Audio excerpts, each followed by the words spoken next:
Hello students, हम आज की इस वीडियो में अधिगम का अर्थ एवं इसकी विशेषताओं के बारे में विस्तार से जानेंगे। अब हम लोग आज के अपने टॉपिक की ओर चलते हैं। सामान्य बोलचाल की भाषा में अधिगम या लर्निंग का अर्थ सीखना अथवा व्यवहार में परिवर्तन होता है। यह सीखना या व्यवहार में परिवर्तन अस्थायी या अस्थायी दोनों हो सकता है।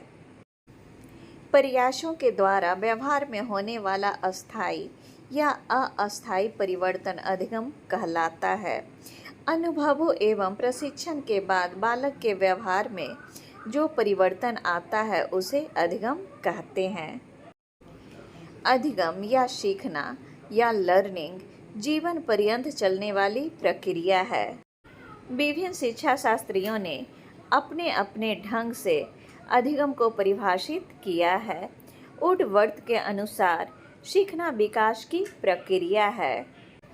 गेट्स के अनुसार अधिगम अनुभव व प्रशिक्षण के माध्यम से व्यवहार का परिमार्जन है। क्रो एंड क्रो के अनुसार ज्ञान, आदतों व कौशलों का अर्जन ही अधिगम है।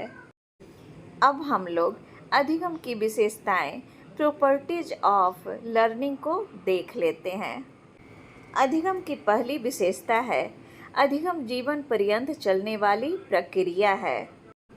व्यक्ति जन्म से लेकर मृत्यु तक वातावरण के साथ अंतःक्रिया करता रहता है, जिसके फलस्वरूप वह जीवन पर्यंत अधिगम करता रहता है। अधिगम की अगली विशेषता है अधिगम के द्वारा व्यवहार में परिवर्तन तथा परिमार्जन होता है। अधिगम की अगली विशेषता है अधिगम की प्रक्रिया स्वाभाविक तथा जन्मजात होती है, अर्थात जब से बच्चा जन्म लेता है, इस दुनिया में आता है, अपने वातावरण से क्रिया करके कुछ न कुछ सीखता रहता है। अधिगम की अगली विशेषता है अधिगम उद्देश्यपूर्ण प्रक्रिया है। सीखना या अधिगम में सफलता तभी मिलती है जब एक निश्चित उद्देश्य होता है। अधिगम की अगली विशेषता है अधिगम विकास की प्रक्रिया है।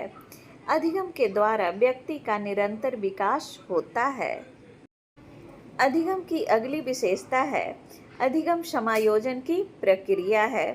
व्यक्ति हर स्थिति में अपने वातावरण से समायोजित होने का प्रयास करता है, जिसके फलस्वरूप वह अपने व्यवहार में संशोधन एवं नए व्यवहारों को ग्रहण करता है, ताकि वह अपने आप को वातावरण में समायोजित कर सके।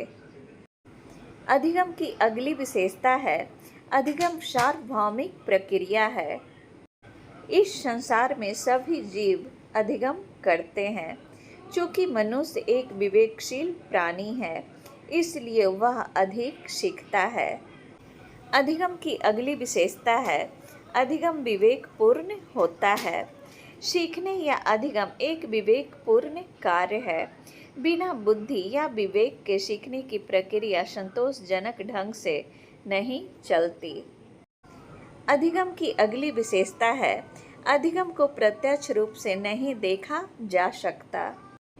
अधिगम कितना हुआ, इसे जानने के लिए व्यक्ति के व्यवहारों का अध्ययन करना पड़ता है, क्योंकि अधिगम को देखा नहीं जा सकता, बल्कि व्यक्ति के व्यवहारों में हुए परिवर्तन से उसके बारे में पता लगाया जाता है। अधिगम की अगली विशेषता है अधिगम का स्थानांतरण होता है। एक प्रकार के परिस्थिति में सीखे हुए कौशलों एवं समस्या के समाधानों का उपयोग व्यक्ति मिलती जुलती दूसरी परिस्थितियों में कर लेता है, अर्थात अधिगम का स्थानांतरण होता है। अधिगम की अगली विशेषता है अधिगम ज्ञानात्मक, भावात्मक व मनोक्रियात्मक पक्ष से संबंधित है। मनुष्य जो कुछ भी सीखता है उसका क्षेत्र ज्ञानात्मक, भावात्मक व मनोक्रियात्मक होता है, क्योंकि वह ज्ञान का संग्रह करता है, भावनाओं को ग्रहण करता है तथा क्रियाओं को करने हेतु दक्षताओं को संकलित करता है। अधिगम की अगली विशेषता है, अधिगम के द्वारा व्यवहार में अस्थायी परिवर्तन होता है। अगर किसी व्यक्ति ने साइकिल चलाना सीखा है और कई वर्षों तक नहीं चलाई, फिर भी वह थोड़े अभ्यास के बाद साइकिल पुनः चला लेता है। अधिगम की अगली विशेषता है, अधिगम अनुभवों का संगठन है। अधिगम ना तो नए अनुभव की प्राप्ति है और ना ही पुराने अनुभवों का योग, बल्कि दोनों ही अनुभव का संगठन है। एक व्यक्ति नए नए अनुभवों द्वारा नई नई बातें सीखता जाता है और अपनी आवश्यकता अनुसार अपने अनुभवों को संगठित करता जाता है। अधिगम की अगली विशेषता है, अधिगम समस्या समाधान की प्रक्रिया है। जब मनुष्य के सामने कोई समस्या आ जाती है तो वह विभिन्न प्रकार की प्रतिक्रिया एवं व्यवहार करने लगता है तथा उस समस्या के समाधान के लिए वह हर प्रकार से प्रयास करता है और इस प्रयास में वह बहुत कुछ सीखता जाता है। अधिगम की अगली विशेषता है, अधिगम सर्वव्यापी है। संसार में जितने भी जीव हैं सभी अधिगम करते हैं। चूँकि मनुष्य एक विवेकशील प्राणी है, इसलिए वह अधिक सीखता है। इसी के साथ मेरा आज का वीडियो समाप्त होता है। हम लोग फिर मिलेंगे नए वीडियो में, तब तक के लिए नमस्कार।